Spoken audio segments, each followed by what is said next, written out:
नमस्ते, सदावत सले मातृभूमि में हम लोग सब जान ही रहे हैं।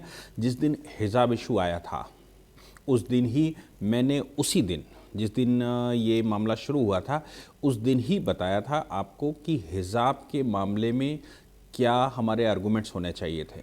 मामला यहाँ तक पहुँचा था कि जब मैंने ये कहा था कि अगर हिजाब पहनकर मुस्लिम महिलाओं को, लड़कियों को अधिकार होगा तो फिर हिंदुओं को भी स्कार्फ, भगवा पहनकर आने का अधिकार होगा। और कर्नाटक में उस बात पर संज्ञान लेते हुए जब बाकी दल सामने आए और बाकी विचार सामने आया तो उस समय ये बात निकल कर सामने आई कि आखिर क्या होना चाहिए। मामला हाईकोर्ट गया, हाईकोर्ट में चल रहा है। हाईकोर्ट के आर्गूमेंट्स के विषय में मैं आपको कहूँगा कि अजीबो गरीब टाइप के आर्गूमेंट हुए। हालांकि आर्गूमेंट तो आर्गूमेंट होते हैं, वो अजीब क्या, गरीब क्या, अच्छे क्या, खराब क्या, लेकिन आर्गूमेंट करने वाले मैं भारत में पैदा हुए हिंदुओं या हिंदू जाति के विषय में बड़ा भारी प्रशंसक इसलिए हूँ क्योंकि उनको दोनों तरफ के आर्गूमेंट करने आते हैं। हिजाब इशू में पक्ष लेने वाले वकील मोस्टली हिंदू थे कि हिजाब होना चाहिए और उनके जो आर्गूमेंट थे वो बड़े गजब के थे। अब देखिए, एक तरफ हिजाब इशू, जैसे मैंने उस समय भी कहा था कि हिजाब इशू पहले केरला में उठाया गया और केरला में जब उठाया गया प्रशासन ने अपने ही स्कूल में हिजाब जाने से बैन किया तो फिर वो हाईकोर्ट गया। हाईकोर्ट ने कहा ये फंडामेंटल राइट है। मामला वहीं दब गया है क्योंकि वो तो सरकार चाहती थी ऐसा हो जाए। फिर सिस्टमेटिक तरीके से उसको बीजेपी शासित प्रदेश में उठाया गया, यानी कि वो कर्नाटक में उठाया गया। जबकि इससे पहले सभी का कहना है कि हिजाब पहनकर या बुर्का पहनकर लड़कियां जाती रही हैं। कॉलेज के अंदर जैसे ही प्रवेश होता था एक रिटायरिंग रूम रहता था, वहां वो स्कूल के सभी बच्चों की तरह, बच्चियों की तरह रहते थे। एक और विषय आया, किसी ने मुझे व्हाट्सएप किया है और उस व्हाट्सएप में उसने कहा कि भाई अगर मुस्लिम लड़कियां 2/3 बहुमत से या 2/3 हिजाब पहनकर जाती हैं तो मुस्लिम लड़के पूरा वो बड़ी दाढ़ी, मूछें कटाकर, दाढ़ी रखाकर और सलवार कुर्ता पहनकर और वो गमछा एक डालकर क्यों नहीं जाते। ये विषय भी मैं आपको बताऊंगा। दूसरा, अब ये हिजाब इशू देश में अच्छा पकड़ गया, उसका परिणाम निकला कि पश्चिमी उत्तर प्रदेश के चुनाव में वो हिजाब इशू पोलराइज भी कर गया, यानी कि बहुत बड़ी संख्या में मुस्लिमों ने वोट डाला, प्रोपगेशन हुआ पूरे देश में। जिन राज्यों से कोई मतलब नहीं था उन राज्यों में भी हिजाब पर प्रदर्शन हो रहे हैं, जबकि मुस्लिम स्कॉलर स्वयं में कह रहे हैं कि भाई हिजाब इशू जो है वो इस्लामिक नहीं है और हिजाब इस्लाम में अनुमति ही नहीं है। इसमें हज़रत आयशा ने अपने एक भतीजी को गोद लिया था। गोद लिया से मतलब उसको रखा था, उसका निकाह किया था। हालांकि गोद तो प्रॉफिट मोहम्मद मना कर गए थे कि गोद लिया नहीं जा सकता, लेकिन फिर भी हज़रत आयशा ने एक बच्ची को गोद लिया था, उसका निकाह किया। उसको वहाँ के एक गवर्नर के साथ विवाह हुआ था।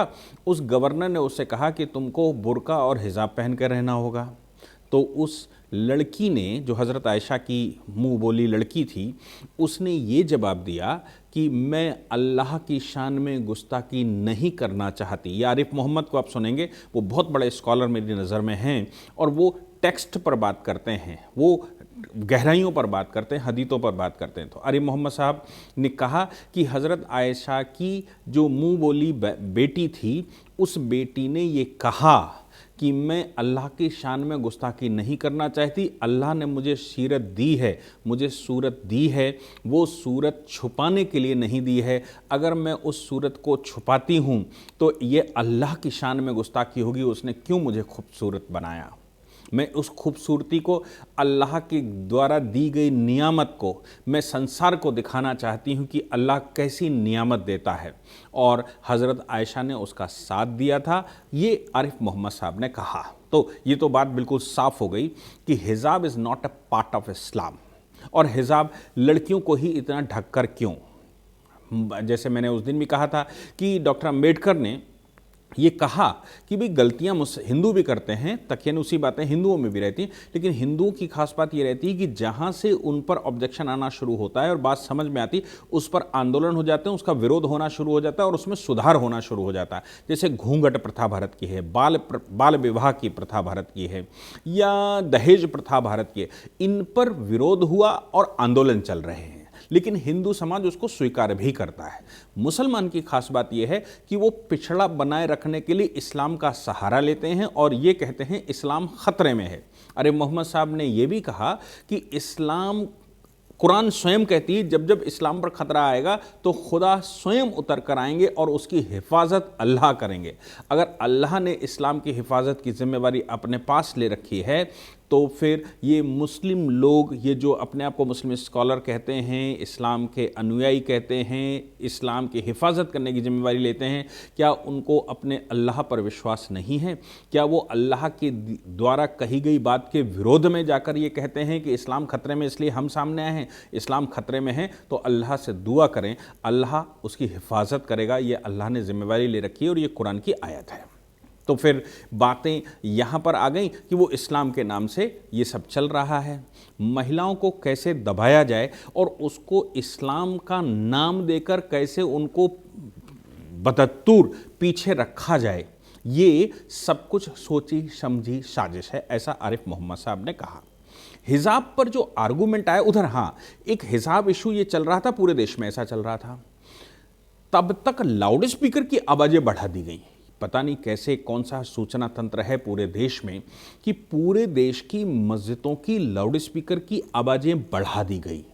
मैं कानपुर में था तो वहाँ भी लाउड स्पीकर की आवाज़ें बढ़ा दी गई। मैं कोर्ट के एक आर्गूमेंट में बैठा था, मालूम पड़ा पीछे से लाउड स्पीकर बड़ी तेज़ी से बजना शुरू हुए तो अपने को वो यहाँ से ऑडियो बंद करनी पड़ी। बाकी लोग आर्गूमेंट कर रहे थे तो अपने को ऑडियो यहाँ से बंद करनी पड़ी। आप सोच लीजिए कि लाउड स्पीकर की आवाज़ें किस स्तर पर आ गई। क्या मेरा फंडामेंटल राइट कोर्ट के सामने प्रेजेंट करने का, ऑनलाइन हियरिंग करवाने का नहीं है? लेकिन साहब लाउड स्पीकर तो लाउड स्पीकर है, वो एक फंडामेंटल राइट आर्टिकल 25 में क्लेम किया जाता है, हिजाब भी क्लेम किया जा रहा था। तो लाउड स्पीकर की आवाज़ें पूरे देश में बढ़ गई। अब इसका परिणाम ये निकलेगा, या तो आप विरोध करेंगे तो उसका रिटेलिएशन होगा, और अगर आप विरोध नहीं करते तो लाउड स्पीकर की आवाज़, साहब ये भी मेरा इस्लामिक राइट है, लाउड स्पीकर इतनी तेज बजाएंगे गली मोहल्ले में हर जगह कि आपको कुछ सुनाई नहीं देगा। और पांचों समय की नमाज पढ़ेंगे, रात में भी पढ़ेंगे, रात में 7 साढ़े 7 बजे अंधेरा हो जाता है, जबकि सुप्रीम कोर्ट का ऑर्डर है, सुबह भी उजाला होने से पहले सुप्रीम कोर्ट का ऑर्डर है कि कोई लाउड स्पीकर नहीं बढ़ सकता, लेकिन बजेगा। सुप्रीम कोर्ट का नॉइस पोल्यूशन केस में भी ऑर्डर है कितना डेसिमल होना चाहिए, और शहरी एरिया में जहां लोग रहते हैं वहां लाउड स्पीकर नहीं बजना चाहिए। इतने सब ऑर्डर होने के बावजूद लाउड स्पीकर की आवाज पूरे देश में बढ़ा दी गई। उत्तर प्रदेश में खासतौर से, क्योंकि उत्तर प्रदेश में योगी आदित्यनाथ जी की सरकार है, वो लाउड स्पीकर निश्चित रूप से बंद करवा देते और उन्होंने करवा दिए थे।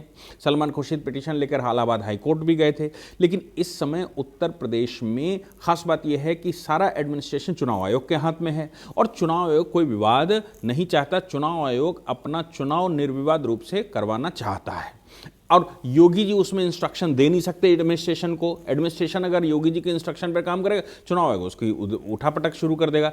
इसलिए ये लाउड स्पीकर बढ़ा दिए गए कि साहब इस समय हम सिर्फ ये दिखाएं कि कैसे पोलराइजेशन हो सकता है, और हम तैयार हैं, जैसी अगर योगी सरकार गिर जाती है तो हम तैयार हैं कि उत्तर प्रदेश में क्या कर सकते हैं।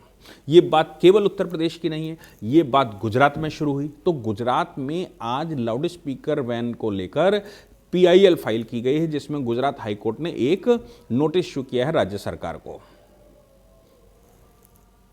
बताता हूं कि आखिर हिजाब के मामले में बहस क्या हुई और गुजरात हाई कोर्ट में जो लाउड स्पीकर को लेकर PIL गई है उसमें क्या बहस हुई और गुजरात हाई कोर्ट ने क्या कहा। हिजाब इशू में ऑनरेबल जस्टिस ऋतुराज अवस्थी, जो ऑनरेबल चीफ जस्टिस हैं, उत्तर प्रदेश से जाते हैं, उत्तर प्रदेश में ही प्रैक्टिशनर थे और उनको उत्तर प्रदेश की स्थितियां अच्छी मालूम है। ऑनरेबल जस्टिस कृष्णा दीक्षित और ऑनरेबल जस्टिस जो भी, तो आर्गूमेंट अभी असल में गवर्नमेंट का आर्गूमेंट थोड़ा बीच बीच में कुछ आ रहा है डिफेंस में। जिनने पिटीशनें फाइल की हैं, PIL फाइल की है, उनके आर्गूमेंट आ रहे हैं। अच्छी बात यह है कि इस आर्गूमेंट को, पूरे आर्गूमेंट को, बहस को ऑनरेबल कोर्ट ने लाइव कर दिया है। पूरे देश के लिए। आप उनके कर्नाटक हाईकोर्ट के यूट्यूब चैनल पर भी लाइव सुन सकते हैं और वो डिबेट भी पूरी सुन सकते हैं, कोई छुपाव नहीं है। आर्गुमेंट ये आया कि साहब रिलीजन इज, हिजाब is the part of religion. अब देखिए, हिजाब is the part of religion, मैंने आपको आरिफ मोहम्मद की बात बताई थी कि हिजाब रिलीजन का पार्ट नहीं है, और मैंने हज़रत आयशा की भी बात आपको बताई। बात यहाँ पर आती है कि वो ये कह रहे हैं कि आर्टिकल 25, आर्टिकल 26 और आर्टिकल 19 में रिलीजन का फंडामेंटल राइट दे रखा है, प्रोपगेशन का भी। लेकिन वो ये नहीं कह रहे हैं कि आर्टिकल 25, आर्टिकल 26 में लिखा है subject to the condition of laws is in enforcement in India, कि वो जो कानून होंगे, कानून के परे रिलीजन का राइट नहीं होगा, कानूनों के मातहत ही रिलीजन का राइट होगा जितना कानूनों ने अनुमति दे रखी है। अब उनका कहना है कि एमएलएस की कमेटी बनाई गई थी, वो कमेटी हिजाब इशू को कैसे कह सकती, एमएलए गवर्नमेंट नहीं है, गवर्नमेंट के सबऑर्डिनेट भी नहीं है। बहुत सारे आर्गूमेंट उन्होंने किए। अब उनमें जो मुख्य आर्गूमेंट उन्होंने किया वो कहा कि साउथ अफ्रीका में जो नाक में नथुनी पहनी जाती है या नाक का छल्ला पहना जाता है लड़कियों के द्वारा, या कान के कुंडल पहने जाते हैं, माथे पर कुछ पहना जाता है, कुछ सिर पर पहना जाता है, या टीका लगा, या मांग भरी जाती है, ये बात नाक की नथुनी को लेकर उन्होंने कहा कि वहाँ साउथ अफ्रीका में इस बात की लड़ाई हुई और ये कहा गया कि नाक की जो नथुनी है that is in part of religion. अब उन्होंने ये कहा आर्गूमेंट में कि आप मुझे बताइए कि हाथी के सिर पर वो बना होता है, एलिफेंट मर गया, डिसीजन नहीं हुआ, ऐसे कुछ बातें कही। साथ में उन्होंने कहा कि जो हिंदू लड़कियां हैं विवाहित, वो इस कॉलेज में जाती हैं, वो मांग भरती हैं, वो कान में कुंडल पहनती हैं, वो नाक में छल्ला पहनती हैं। ख़ास तौर से आर्गूमेंट करते समय उन्होंने कहा कि ये जो सिख भाई हैं ये टर्बन बांधते हैं, पगड़ी बांधते हैं, पार्ट ऑफ रिलीजन है। आपने इनको किसी को भी मना नहीं किया, आपने नाक में नथुनी पहनने वाले को मना नहीं किया, कान में कुंडल पहनने वाले को मना नहीं किया, माथे पर बिंदी रखने वाले को मना नहीं किया, घूंघट वो सर पर जो मांग भरने वाले को मना नहीं किया, हाथ में चूड़ियाँ पहनने वालों को मना नहीं किया, पैर में बिछिया पहनने वालों को मना नहीं किया, पैर में वो पायल पहनने वालों को मना नहीं किया। अब ये सब लड़कियां भी तो स्कूल में ये सब पहनकर जाती हैं ना, तो आपने हिजाब को पार्टिकुलर मना क्यों किया? आप एक पार्टिकुलर रिलीजन को टारगेट करके ये सब कर रहे हैं, इसलिए आपने ऐसा किया। हालांकि कोर्ट ने आर्गूमेंट पूरा सुना लंबे समय तक, अभी थोड़ी देर पहले तक आर्गूमेंट चला है, मैंने पूरा आर्गूमेंट सुना है उनका। तो ये हुआ कि आप ऐसा क्यों कर रहे हैं। हालांकि उस पर काउंटर एफिडेविट के रूप में, और बार बार यही बातें चारों ओर से सारे जितनी पहल थी उनके सभी के एडवोकेट यही बातें घुमाकर कर रहे थे। हालांकि कोर्ट ने कहा कि आपने डिटेल्ड एफिडेविट इसमें लगाया है, अपने सारे आर्गूमेंट एफिडेविट में लगाए हैं क्या? फिर भी बात हो गई। एडवोकेट जनरल ने यह कहा कि हमें 2 दिन का टाइम चाहिए इनका काउंटर फाइल करने के लिए। अभी भी लेकिन जो पिटिशनर हैं उनकी आर्गूमेंट पूरे नहीं हुए। मैं कहता हूं ये अजीब व गरीब टाइप के आर्गूमेंट चल रहे हैं। एक हिजाब, कपड़े पहनना और कपड़े पर जिद करना जो पार्ट ऑफ इस्लाम नहीं है, और नाक में नथुनी पहनना, कान में कुंडल पहनना और बिंदी लगाना, इससे उसको कंपेयर करना, ये यूनिफॉर्म को लेकर हालांकि आर्गूमेंट अभी चलेगा, मुझे लगता है कि लंबा चलेगा, कई दिन चलेगा। हम लोग उस पर परमानेंट अपडेट आपको देंगे कि क्या चल रहा है। गुजरात में मैंने जैसे कहा कि लाउड स्पीकर की आवाज़ बढ़ा दी गई पूरे देश में, ताकि अब लाउड स्पीकर इशू सामने आ जाए। और जैसे मैंने, आपको याद होगा 2-3 साल पहले जिस समय CAA इशू चल रहा था, उस समय आपसे कहा था, मैंने बताया था, कहीं एक लेक्चर में दे रहा था यूनिवर्सिटी में, तो मैंने उस समय बताया था कि ये कोई इशू नहीं है, ये सिर्फ मेरी क्यों नहीं मानोगे, हम तुष्टीकरण जो होता था और हमारी ही चलती आई है, हमको पहला अधिकार दिया गया था, वो अधिकार क्यों नहीं मानोगे? गजबाए हिंद हम जो करना चाहते हैं वो उसकी पॉलिसी में आप क्यों टांग अड़ाना चाहते हो, क्यों उसको नहीं करने देना चाहते हो? इसीलिए हमारे ये फंडामेंटल राइट है कि हम गजबाए हिंद करें, उसको रोकने के लिए सब कुछ चल रहा है। वही CAA के प्रोटेस्ट में जबरन चल रहा था, कोई कानूनी अड़बिंगा नहीं था, कोई कानूनी मुसलमानों के लिए भेदभाव नहीं था, फिर भी उसमें वो रोड पर खड़े थे, पूरा देश जाम करके रखा था। वही लोग फिर किसान मूवमेंट में भी शामिल हो गए। तो कुल मिलाकर देश की सरकार काम न कर पाए उसको डिस्टर्ब कितना कर दिया जाए ताकि वो कॉन्सेंट्रेटली जो ये नेक्सस है इनको तोड़ना चाहता है। और ख़ास तौर से बीजेपी शासित जो सरकार है, पहले तो आप देख ही रहे हैं भगवा आतंकवाद फैलाने वाले कहने वाले लोग थे, पहले आप देख ही रहे थे राम मंदिर पर गोली चलाने वाले लोग थे, आतंक को अपना गहना बनाने वाले, और उस आतंक के आड़ में देश में सारे घोटाले, जितने प्रकार के घोटाले हो सकते थे उतने घोटाले करने वाले। पिछले 7 वर्ष में देश ने जो स्पीड पकड़ी है, और ख़ासतौर से उत्तर प्रदेश जैसे बड़े प्रदेश ने जो स्पीड पकड़ी है और जो शांति व्यवस्था बहाल की है और जो नेक्सस तोड़े हैं, चाहे वो कन्वर्जन के नेक्सस हों, चाहे वो मस्जिदों के ज़बरदस्ती के नेक्सस हों, चाहे वो मज़ारें ज़बरदस्ती की बनाई गई हों उनके नेक्सस हों, इन सबको नेक्सस को तोड़ा गया है। उसके विरुद्ध सरकार काम न कर पाए और पोलराइजेशन ऐसा हो जाए कि किसी तरह से सरकार बदल जाए, उसकी चाल चली जा रही है। और ये केवल मुस्लिम महिलाओं को लेकर सामने आ रहा है। मैंने पीछे आर्गूमेंट देते समय कहा था कि मुस्लिम महिलाएं क्यों, क्योंकि मुस्लिम पुरुष अगर दाढ़ी बढ़ाकर जाएंगे, मुस्लिम लड़के अगर वो सलवार कुर्ता पहनकर जाएंगे, तो फिर लव जिहाद कैसे करेंगे? क्योंकि लव जिहाद करने के लिए तो आवश्यक है कि उनको एक शरीफ आदमी, वेल अप टू डेट दिखना चाहिए, लिबरल दिखना चाहिए, सेकुलर दिखना चाहिए, और उसको ये दिखना चाहिए नहीं साहब वो वैसा इस्लामिक नहीं है कट्टर जैसा आप सोच रहे हो। लेकिन लड़कियों को बचाना भी है, क्योंकि लड़कियां वैसे सामान्य यूनिफॉर्म लड़कों की तरह क्यों पहन के जाएं? लड़के पहन के जाएंगे तो वो निगेटिव जा रहा है। वहाँ फंडामेंटल राइट की कोई बात अभी तक नहीं आई कि जालीदार टोपी लगाकर स्कूल जाना मेरा फंडामेंटल राइट है, ये तो पार्ट ऑफ इस्लाम है, इसलिए जाली टोपी लगाकर ही हम स्कूल जाएंगे, ये तो कहीं नहीं आया। लेकिन बुर्का पहनकर ही स्कूल जाएंगे, हम हिजाब पहनकर ही स्कूल जाएंगे, ये लड़कियों की तरफ से जो जेंडर इनइक्वालिटी इस्लाम में है उसको दर्शाती है। एक तरफ एक उद्देश्य पूरा होगा, दूसरी तरफ दूसरा उद्देश्य ये पूरा होगा कि लड़कियों को बचा लो और दूसरे संप्रदाय से लड़कियों को ले आओ। दूसरा, जब आर्गूमेंट गुजरात में हुआ, गुजरात में पीआईएल डाली गई और उस पीआईएल में कहा गया कि भाई ये कैसे चल रहा है। गुजरात में जो पीआईएल का नाम है Dharmendra Rajpati versus state of Gujarat, हालांकि गुजरात हाईकोर्ट के 2 जजों की बेंच ने इस पर गुजरात सरकार को नोटिस जारी कर दिया है। ये गांधीनगर का मामला है और गांधीनगर में ये डॉक्टर साहब हैं धर्मेंद्र विष्णु भाई, इन्होंने ये कहा है कि भाई आप मुझे बताइए कि सन 2000 में ये लाउड स्पीकर की स्पीडें बढ़ गई हैं बहुत तेज, और 200 डेसिबल्स की बात, 80 डेसिबल्स की बात जहाँ तक मस्जिदों के लिए कही गई थी, वो क्या पालन हो रहा है? 80 डेसिबल से ज़्यादा साउंड कहीं नहीं हो सकता, कोई माइक्रोफोन नहीं चल सकता, जबकि मस्जिदें 200 डेसिबल्स या उससे ज़्यादा की आवाज़ें लगाते हैं। उन्होंने कहा कि सन 2000 में ऑनरेबल सुप्रीम कोर्ट ने डायरेक्शन दिया था church of God in India versus KKR majestic colony welfare association. किसी कॉलोनी ने, केकेआर मस्जिद कॉलोनी वेलफेयर एसोसिएशन ने मुकदमा डाला था, उनके खिलाफ उन्होंने वो बंद करवा दिए थे कि भाई ये प्रोपोगेशन यहाँ पर नहीं हो सकता।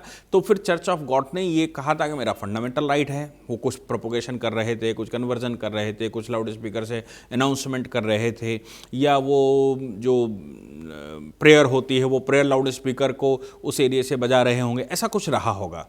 सुप्रीम कोर्ट में मामला आया था। सुप्रीम कोर्ट ने सन 2000 में बेंच ने ये कहा था कि देखिए लाउड स्पीकर किसी भी संप्रदाय का, चाहे वो कोई भी हो, तो उन्होंने कहा कि ऑनरेबल सुप्रीम कोर्ट चूंकि ऑलरेडी चर्च ऑफ गॉड के मामले में ये कह चुका है, या उसका जो डिसीजन आया था उस डिसीजन में उसने कहा था कि देखिए लाउड स्पीकर किसी भी रिलीजन का पार्ट नहीं हो सकता, चाहे वो क्रिश्चियन हो, चाहे हिंदू धर्म के कोई भी संप्रदाय हो, वो शैव हो, वैष्णव हो, शिवालिक हो, वो कोई भी हो, चाहे जैन हो, बुद्ध हो, रिलीजन का पार्ट लाउड स्पीकर नहीं है। इसलिए लाउड स्पीकर की जो लिमिट है वो लिमिट परमिटेड लिमिट से ज़्यादा नहीं बजाया जा सकता, और वो परमिटेड लिमिट 80 डेसिबल्स की है।